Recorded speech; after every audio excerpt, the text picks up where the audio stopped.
पंचायतों की ये गौरवशाली एक परंपरा ये आज की नहीं है, ये सदियों पुरानी है।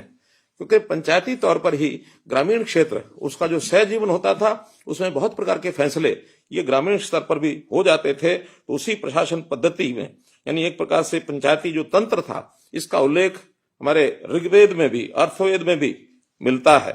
पंचायती राज जो संस्थाएं हैं, ये हमारी राष्ट्रीय एकता, अखंडता, सुशासन इसका एक प्रकार से रक्षा कवच है। तो हम अपनी जो न्यायप्रियता है, इसके कारण से हम पंच परमेश्वर नाम भी पंचायतों को हमने दिया है। तो इसलिए एक बहुत महत्वपूर्ण ये विषय है। मैं इसको गांव की सरकार मानता हूं। हमने बहुत इसके लिए संघर्ष किया, लड़ाई लड़ी कि हमारी पंचायतें कैसे स्वच्छ छवि की पंचायतें बने, कैसे इनकी समझ बढ़े। आपको ध्यान है कि 2015 में हमने एक पंचायती राज अधिनियम में अपने संशोधन किया था और उसके अंदर ये कहा था कि सर्वोच्च यानी जनहित की के अंदर काम करने वाली जो सरकार हो वो स्वच्छ छवि की हो, पढ़ी लिखी हो। और पढ़े लिखे होने का जो प्रावधान था, इसको बहुत लोगों ने चैलेंज भी दिया और चैलेंज को आखिर सुप्रीम कोर्ट तक ये लड़ाई हमको लड़नी पड़ी। और सुप्रीम कोर्ट ने न केवल हमारे उस नियम को वैध ठहराया, बल्कि दूसरे राज्यों को भी सलाह दे डाली कि हरियाणा के प्रकार से अन्य राज्य भी इस पथ पर अगर चलेंगे तो स्वच्छ प्रशासन देने में हमको बहुत बड़ा लाभ होगा। अभी तक महिलाएं 33% के आरक्षण के प्रावधान से चुनाव लड़ती थी, लेकिन इस बार 50% प्रतिनिधित्व उनको दिया है ताकि महिलाओं की भागीदारी भी ये पूरी हो। पिछड़ा वर्ग ए, इसमें भी पहली बार 8% का जो आरक्षण है, इसका प्रावधान दिया गया है।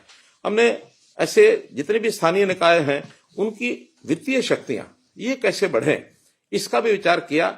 और इसमें जो अभी तक लागू नहीं होता था, खास करके राज्य वित्त आयोग और केंद्रीय वित्त आयोग, इनका जो पैसा है वो सीधा इन पंचायतों के खातों में कैसे जाए, ये सुनिश्चित किया है।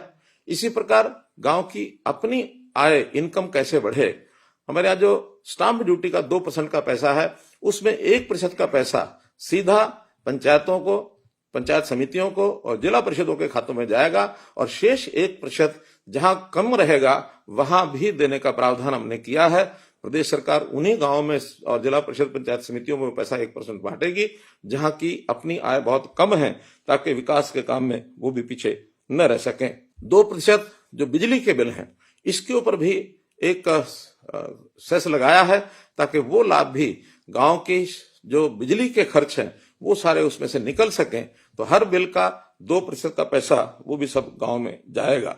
ग्राम पंचायत सर्वसम्मति से 11 लाख रुपया, सरपंच सर्वसम्मति से 5 लाख रुपया और पंच जितने भी सर्वसम्मति से चुने जाएंगे सबके 50-50 हजार रुपया और पंचायत समिति का सदस्य 2 लाख रुपए, जिला परिषद का सदस्य 2 लाख रुपए, ये प्रावधान भी हमने किए हैं ताकि ये पैसा गांव के विकास में सीधा सीधा काम आ सके।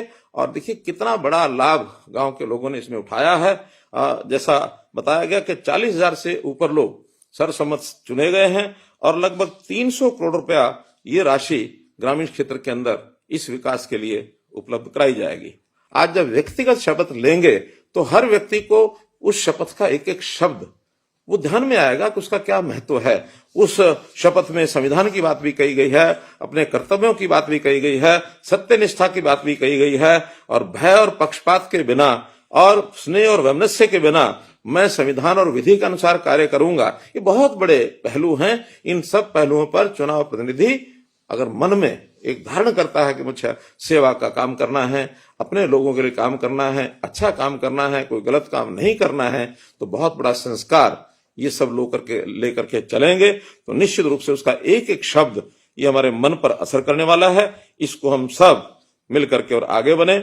और मेरी इच्छा है कि ऐसी संस्थाओं के माध्यम से, चाहे स्थानीय निकाय हो, प्रदेश सरकार के नाते हम अपनी भूमिका निभा भी रहे हैं। इस सारे अच्छे वातावरण में मैं ये अपेक्षा करता हूं और आपसे भी आग्रह करता हूं कि अपने कर्तव्य को अच्छी प्रकार से निभाते हुए और हरियाणा को एक अग्रणी राज्य, न केवल देश में बल्कि दुनिया में इसकी चर्चा हो, ऐसा हरियाणा एक अग्रणी राज्य बने। आपको पुनः चुने जाने पर बहुत बहुत बधाई, बहुत बहुत शुभकामनाएं।